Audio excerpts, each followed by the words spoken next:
বুটের ডাল দিয়ে গরুর মাংস খুব মজাদার একটা খাবার।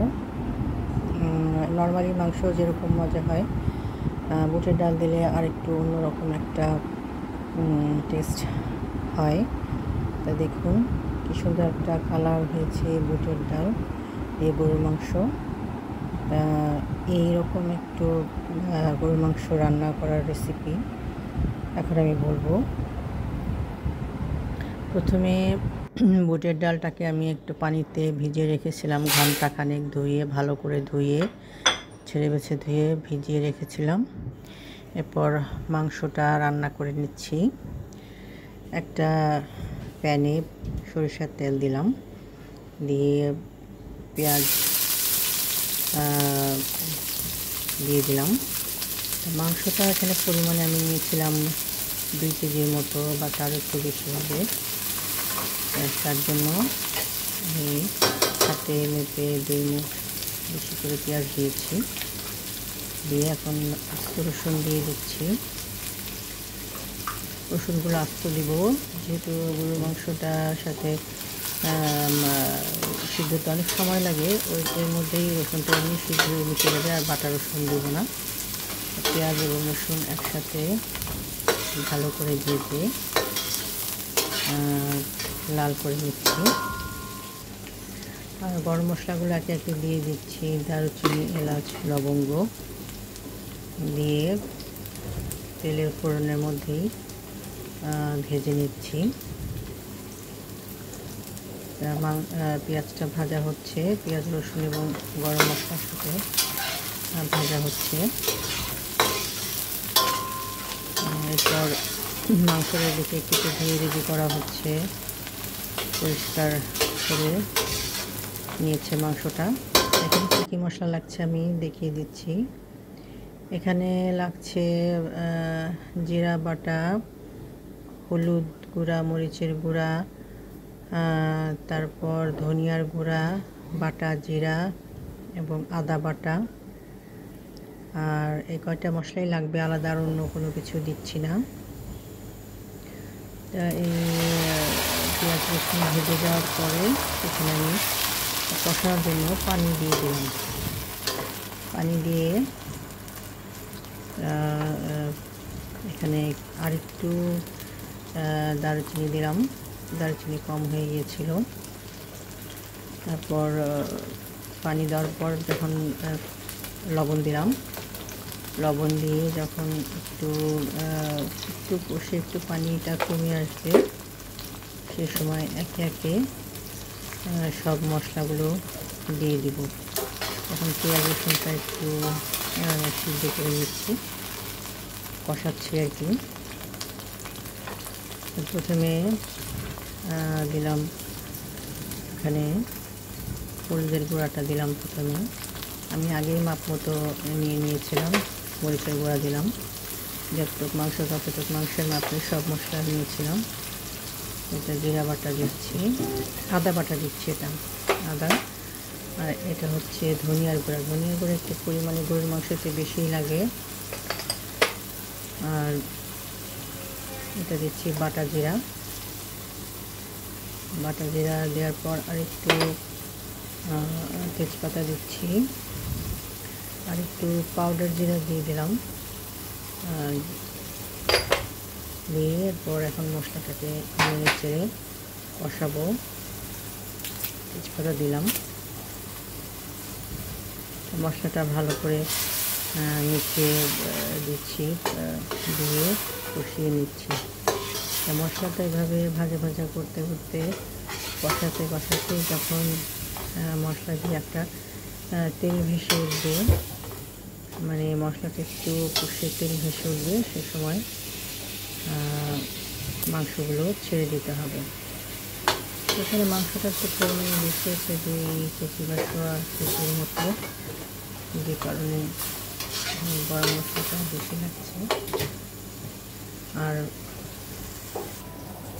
মশলাটা প্রায় ভাজা ভাজা হয়ে প্যানের গায়ে লেগে যাচ্ছিলো, তখন মাংসগুলো দিয়ে দিয়েছি। মাংসগুলো সবগুলো দেওয়া হয়ে গেলে মাংসটা নেড়ে চেড়ে নিতে হবে। বেশ অনেকটা মাংস আছে।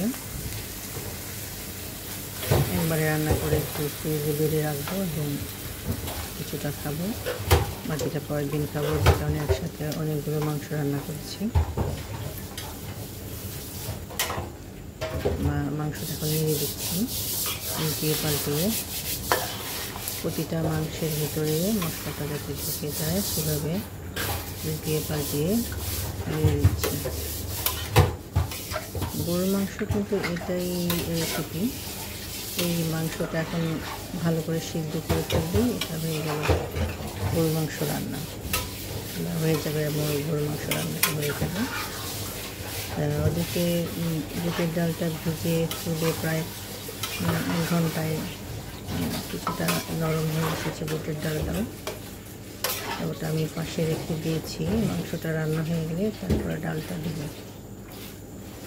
এখন এই মাংসটার সবগুলো মাংসের ভিতরে মশলা ভালো করে লেগে গিয়েছে। এখন কষিয়ে নিচ্ছি। মাংস কষাতে কষাতে এখানে বেশ মাংসর থেকে অনেকটা পানি ছেড়ে দিয়েছে। এখন এই পানিটাকেও জাল করে কষিয়ে কষিয়ে কমিয়ে নিতে হবে। মাংসটা জাল হয়ে কষিয়ে কষিয়ে কমছে। আর এই জালের মধ্যেই আস্ত রসুনগুলো এবং পেঁয়াজগুলো গলে একদম মিশে যাবে, বাটা পেঁয়াজের মতোই হয়ে যাবে, বাটা রসুনের মতোই হবে। হ্যাঁ দেখুন, এখন মাংসটার পানিটা অনেকখানি টেনে গিয়েছে। আবার নেড়ে দিচ্ছি। হ্যাঁ, বারবার ঢাকনা খুলে নেড়ে দিচ্ছি, কারণ মাংসটা তলানিতে লেগে যেতে পারে।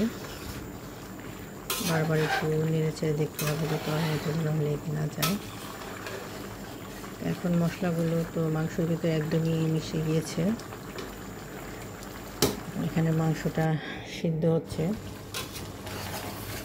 এখানে প্রায় 50% সিদ্ধ কষাতে কষাতে হয়ে গেছে।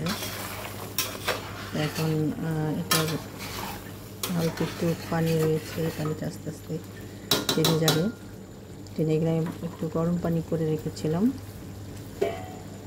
মাংসটা কষানো হয়ে গেলে গরম পানি দিয়ে দেবো, সাথে বুটের ডালটাও দিয়ে দেবো। এখন বুটের ডালটা দিয়ে দিচ্ছি।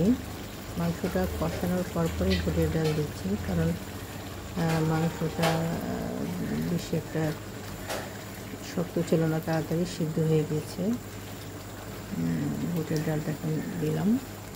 দেওয়ার পর এখন মাংস এবং বুটের ডাল এইটাকে একসাথে আবার কষাতে হবে।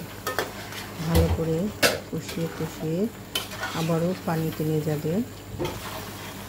মাংসের ভিতরে যে পানিটা রয়েছে বা ডালের পানিটা ছিল, সেটা আবার আস্তে আস্তে কষাতে কষাতে শুকিয়ে আসবে। তখন গরম পানিটা দিব। এখন মাংসটা এই যে নিয়ে দিচ্ছি এবং বুটের ডালটা একটু একটু করে সিদ্ধ হচ্ছে। বারবার করে ঢাকনা খুলে খুলে নিয়ে দিচ্ছি। বুটের ডাল দেওয়ার পরে তলানিতে কিন্তু ধরে যাওয়ার সম্ভাবনাটা বেশি থাকে। এর জন্য একটু বারবার তলানিতে ভালো করে নেড়ে দিতে হবে, যাতে ধরে না যায়। বুটের ডাল এবং মাংসটা যখন ভালো করে কষে এসেছে, আমি গরম পানিটা দিয়ে দিলাম ডাল এবং মাংসের ভিতরে। এখন ডাল এবং মাংস একসাথে সিদ্ধ হচ্ছে। ডাল মাংসটা সিদ্ধ হয়ে গেলে এখন আমি আবার ভালো করে বারবার নেড়ে দিচ্ছি, উল্টিয়ে পাল্টিয়ে। আর বারবার তলানিটা দেখছি যে এখানে ধরে দিয়েছে কিনা। এখন আমার রান্নাটা কমপ্লিট। দেখুন, এখানে বুটের ডালটা বেশ ভালো মতো সিদ্ধ হয়ে গিয়েছে এবং তেলটাও ভেসে উঠেছে। এখন আমি ভালো করে আবার নেড়ে চেড়ে দিচ্ছি। নেড়ে চেড়ে দিয়ে দেখুন সুন্দর একটা কালার এসেছে মাংস এবং বুটের ডালে। তেলটাও ভেসে উঠেছে। আর একটু ভালো করে জাল করে একটু পানিটা টানিয়ে নিব। বেশি ঝোল ঝোল রাখবো না, এটা ঝোল ঝোল খেতে ভালো লাগবে না। দুধের ডাল গরুর মাংসটা একটু শুকনো শুকনো খেতে ভালো লাগে। এখন আমি একটা বাটিতে মাংসটা বেড়ে নিয়েছি। বেড়ে দেখুন এটা লাস্টের যে লুক, সেটা লাস্টের এই লুকটা দেখুন। মাংসটা কত সুন্দর কালার এসেছে এবং খুব ভালো সিদ্ধ হয়েছে। মাংসটা একদম ভালো মতো সিদ্ধ হয়ে গেছে, ডালগুলোও সিদ্ধ হয়ে গিয়েছে। আর আমি একটু তেল কম দিয়ে রান্না করেছি, আমি সবসময় তেল কম দিয়ে রান্না করি। তাই যে দেখুন বুটের ডাল রান্না এখানে কমপ্লিট। তা খোদা হাফেজ, আজকের মতো বিদায় নিচ্ছি।